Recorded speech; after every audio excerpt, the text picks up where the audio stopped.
Dan kemudian Al-Mitra berkata, katanya, sekarang kami ingin tahu tentang maut. Dan ia berkata, kau ingin mengetahui rahasia maut. Namun, bagaimana kau bisa menemukannya kalau tidak mencarinya dalam hati hidupmu sendiri? Burung hantu yang matanya terbuka malam hari dan buta pada siang hari tak akan bisa membuka cadar rahasia cahaya. Jika kau memang ingin menyaksikan jiwa maut, bukalah hatimu lebar-lebar di hadapan tubuh kehidupan. Sebab maut dan kehidupan itu tunggal, seperti halnya sungai dan laut. Di dalam lubuk harapan dan keinginan terletak pengetahuan tentang yang di sana. Dan sebagaimana benih bermimpi di bawah salju, hatimu pun memimpikan musim semi. Percayalah pada mimpi itu, sebab di dalamnya tersembunyi gerbang keabadian. Ketakutanmu akan maut hanyalah gemetarnya gembala ketika ia berdiri di hadapan raja yang akan meletakkan tangan di pundaknya sebagai penghargaan. Apakah gembala itu penuh kegembiraan di balik gemetarnya bahwa ia akan mengenakan tanda jasa dari sang raja? Namun, bukankah ia tidak lebih memikirkan gemetarnya? Sebab apa pula mati kalau bukan berdiri telanjang di angin dan meleleh di matahari? Dan apa pula makna berhenti bernapas kalau bukan membebaskan napas dari helaan dan hembusan yang tak kunjung henti, agar bisa melambung dan meluas dan mencari Tuhan tanpa beban. Hanya ketika minum dari sungai ketenangan, maka kau akan benar-benar bernyanyi. Dan ketika mencapai puncak gunung, barulah kau mulai mendaki. Dan ketika bumi merampas semua anggota tubuhmu, maka kau baru sungguh-sungguh menari. Dan hari pun senja. Dan Al-Mitra sang peramal pun berkata, semoga diberkahi hari ini dan tempat ini, dan jiwamu yang telah bicara.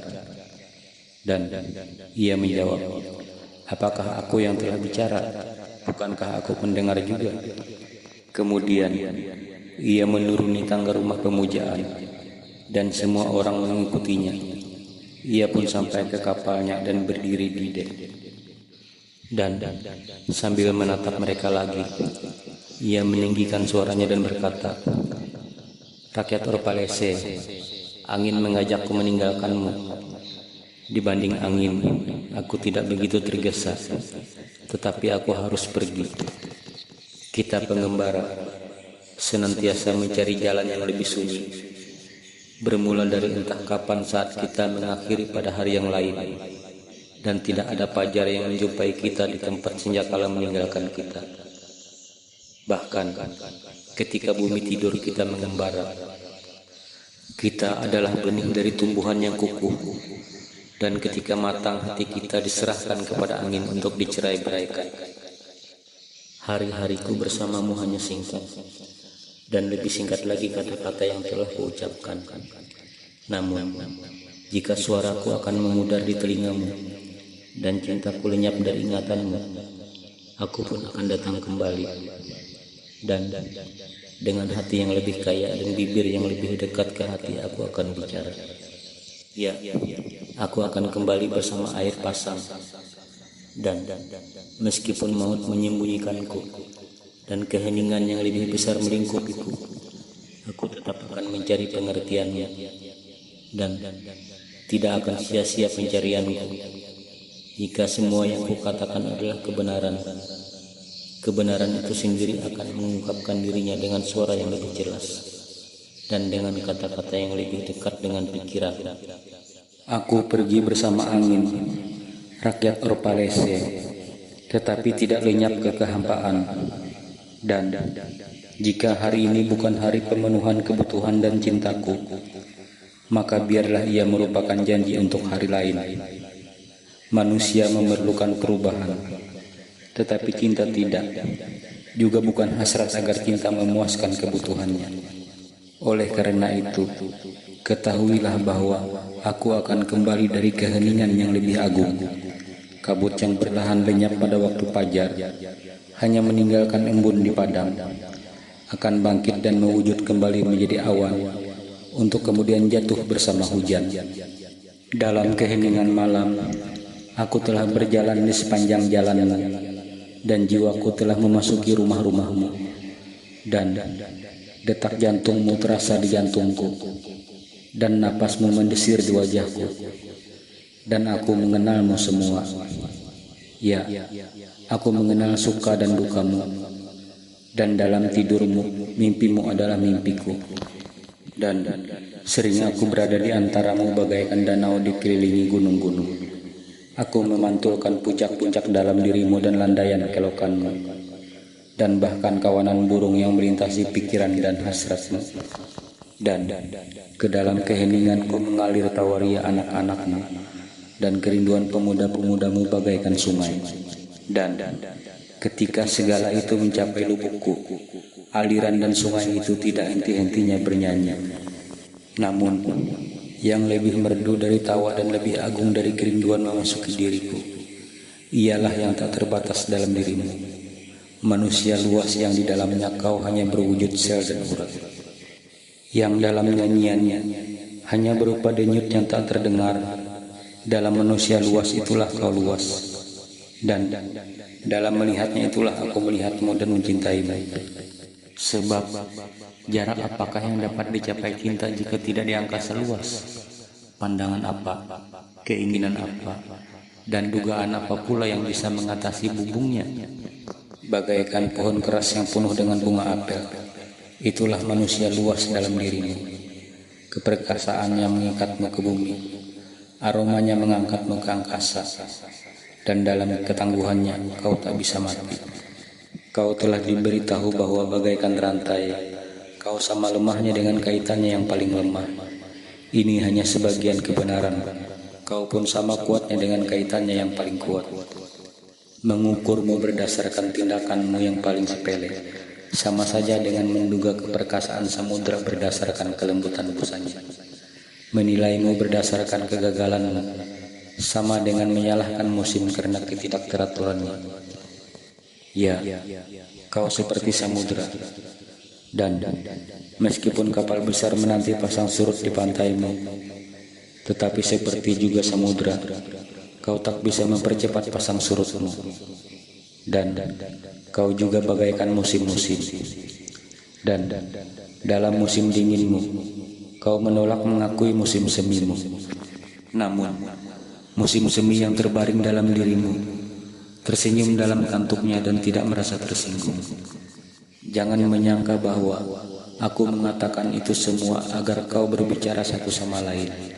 Ia memuji kita, ia hanya melihat yang baik saja dalam diri kita.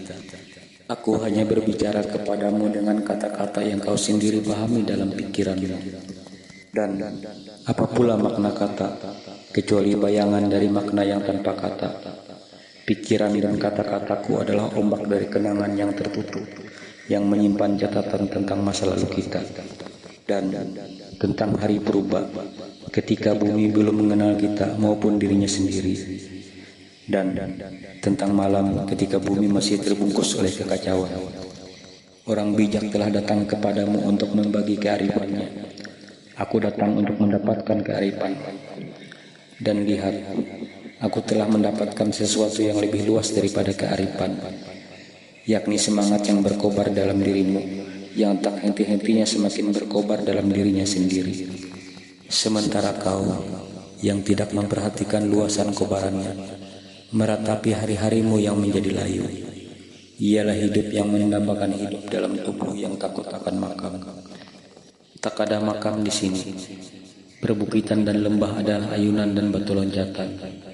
Setiap kali kau melintasi padang tempat kau kuburkan nenek moyangmu, perhatikan baik-baik, dan kau akan menyaksikan anak-anakmu menari bergandengan tangan. Sesungguhnya kau sering menjadi gembira tanpa kau sadari. Orang lain telah datang kepadamu, dan demi janji-janji emas bagi keyakinan, kau serahkan kekayaan dan kekuatan dan kemegahan. Aku tidak memberimu janji, tetapi kau memberiku lebih banyak lagi. Kau telah memberiku kehausan terhadap akhirat. Sungguh, tidak ada pemberian kepada manusia yang lebih berharga daripada segala yang mengubah tujuannya menjadi bibir kering dan segenap kehidupan menjadi pancuran. Dan disinilah terletak kehormatan dan ganjaranku, bahwa ketika aku datang ke pancuran untuk minum, kudapati air itu kehausan, dan ia meminumku, sementara aku meminumnya.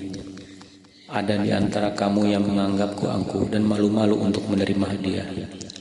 Aku memang terlalu angkuh untuk menerima upah, tetapi bukan hadiah. Dan meskipun aku telah memakan buah-buahan liar di perbukitan, ketika kau menginginkanku duduk di bangkumu dan tidur di luar rumah pemujaan, sementara kau dengan senang hati bersedia menerimaku di rumahmu. Namun, apakah tidak karena perhatianmu yang penuh cinta terhadap hari-hari dan malam-malamku itu yang menjadikan makanan terasa sedap di mulutku dan menghiasi tidurku dengan mimpi indah? Untuk inilah aku benar-benar mendoakanmu. Kau telah memberikan banyak, tetapi sama sekali tidak menyadari bahwa telah memberi. Sesungguhnya, kebaikan yang menatap dirinya sendiri dalam cermin akan menjelma batu, dan tindakan mulia yang menyebut-nyebut dirinya sendiri menjelma kutukan. Dan beberapa di antara kamu telah menganggapku tinggi hati dan mabuk dalam kesendirianku sendiri. Dan kau pun berkata, ia berbicara kepada pepohonan di hutan, tetapi tidak kepada manusia. Ia duduk sendirian di puncak bukit dan memandang ke bawah ke kota kita. Benar bahwa aku telah mendaki bukit dan berjalan di tempat-tempat terpencil. Bagaimana pula aku bisa melihatmu kalau tidak dari tempat yang tinggi dan jarak yang jauh? Bagaimana pula seorang bisa dekat jika ia tidak jauh? Dan sebagian darimu memanggilku tidak dengan kata-kata, dan ujarnya, orang asing mencintai ketinggian yang tak tercapai. Mengapa kau berdiam di puncak-puncak tempat elang membangun sarangnya? Mengapa kau mencari yang tak akan bisa didapat? Badai mana yang kau tangkap dalam jaringmu? Dan burung mana pula yang kau buru di langit? Kemarilah bersama kami. Turunlah dan redakan rasa laparmu dengan roti kami, dan penuhi rasa hausmu dengan anggur kami. Dalam kesendirian jiwa merekalah semua itu diucapkan. Namun, jika kesendirian mereka lebih dalam lagi, mereka akan mengetahui bahwa aku hanya mencari rahasia kebahagiaan dan kepedihanmu. Dan aku hanya berburu dirimu yang lebih luas yang menempuh langit. Namun, pemburu adalah juga yang diburu. Sebab banyak anak panahku yang melesat dari busurku hanya menancap ke dadaku sendiri. Dan yang terbang adalah juga yang melata. Sebab ketika sayapku merentang di matahari, bayangannya di bumi berupa kura-kura. Dan aku yang percaya adalah juga yang ragu-ragu. Sebab sering kupijitkan jariku di lukaku sendiri, agar aku bisa semakin yakin terhadapnya dan semakin memahamimu. Dan dengan keyakinan dan pemahaman inilah aku berkata, kau tidak terikat oleh tubuhmu ataupun terpenjara dalam rumah atau ladang. Yang berada dalam dirimu tinggal di atas bukit dan mengembara bersama angin.